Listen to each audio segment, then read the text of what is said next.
What are some common errors in Parkinson's diagnosis? Diagnosing Parkinson's disease can be quite tricky, and there are several common errors that can occur. One major issue is misdiagnosis with other conditions. For example, essential tremor is a benign cause of tremor that can easily be mistaken for Parkinson's tremor. While the two have different characteristics, they can look similar without a specialist's evaluation. Atypical Parkinsonian syndromes, like multiple system atrophy or progressive supranuclear palsy, also present symptoms similar to Parkinson's but differ in how they progress and respond to treatment.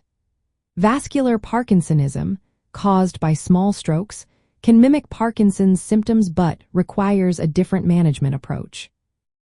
Additionally, certain medications can induce Parkinson-like symptoms, leading to misdiagnosis if a patient's medication history is not thoroughly reviewed.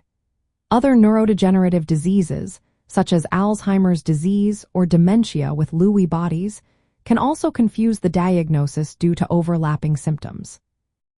Another challenge is the diagnostic limitations. There is currently no definitive test to confirm Parkinson's disease. Diagnosis relies heavily on clinical evaluations, neurological exams, and medical history. This reliance can lead to uncertainty and errors, especially in the early stages of the disease.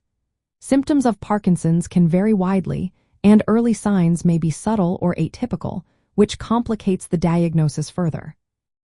Inadequate involvement from specialists can also impact accuracy. Neurologists who specialize in movement disorders are more likely to make accurate diagnoses compared to general neurologists or non-specialists. Demographic factors can contribute to diagnostic errors as well. Research indicates that women and individuals aged 51 to 60 are more likely to be misdiagnosed. This may be due to differences in how symptoms present or possible biases in diagnosis. Errors can also occur in the interpretation of diagnostic tools. While imaging techniques like magnetic resonance imaging, positron emission tomography scans, and dopamine transporter scans can help rule out other conditions, they are not definitive for Parkinson's. Misinterpretation can happen, especially if there is an over-reliance on these tests without correlating clinical findings. Genetic and olfactory testing can assist in diagnosis but are not conclusive on their own. Delays in diagnosis and follow-up can lead to errors as well. Since Parkinson's symptoms evolve over time, a diagnosis often requires careful observation. Premature diagnosis without sufficient follow-up can result in mistakes. In practice, physicians may use a trial of Parkinson's medication to see how symptoms respond. Typically, those with Parkinson's will show improvement, while other Parkinsonian syndromes may not. If there is uncertainty or if symptoms are atypical, seeking a second opinion from a movement disorder specialist is a wise choice. An accurate diagnosis is crucial for ensuring the right treatment, understanding prognosis, and participating in clinical research.